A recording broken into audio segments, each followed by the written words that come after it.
Traffic নিয়ন্ত্রণে গিয়ে আক্রান্ত পুলিশ। মালদার মথুরাপুর চৌরঙ্গে মোড়ের এই ঘটনা। মথুরাপুরে সাপ্তাহিক হাটকে ঘিরে ব্যাপক যানজট হয়।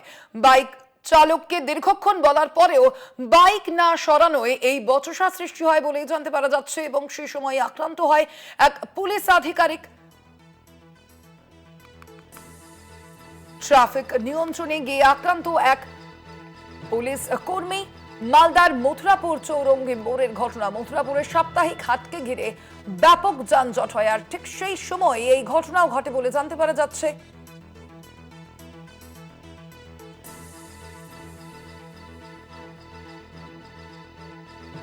পরিতোষ সরকার প্রতিনিধি রয়েছেন ফোন লাইনে। পরিতোষ, ঠিক কি কারণে এই বচসার সূত্রপাত? এই গোটা ঘটনার সূত্রপাত বলতে যেটা স্থানীয় বাসিন্দারা জানাচ্ছেন, ট্রাফিক নিয়ন্ত্রণ করতে কর্তব্যরত সিভিল ভলান্টিয়াররা মথুরাপুর চৌরঙ্গিতে চালাচ্ছিলেন।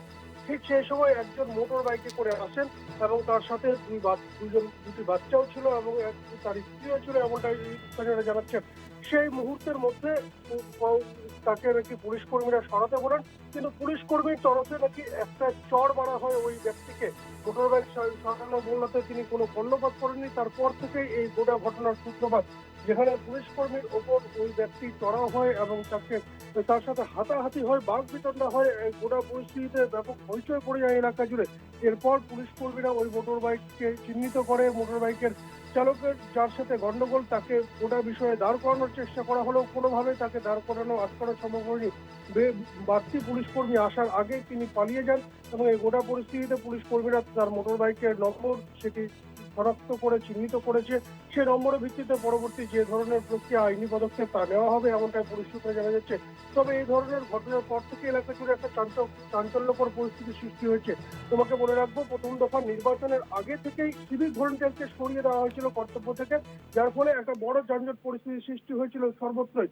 তার মধ্যে মথুরাপুরের চৌরঙ্গি এলাকায় এতটাই যানজট পরিস্থিতি ছিল আর এই মাঝে আজ থেকেই যেখানে সিভিক ভলান্টিয়াররা রাস্তায় নেমেছে এবং পরিস্থিতি সামাল দিচ্ছে, এবং তার পরিস্থিতির মাঝে এই ধরনের ঘটনা যথারীতি উদ্বেগ বাড়িয়েছে পুলিশ মহলে।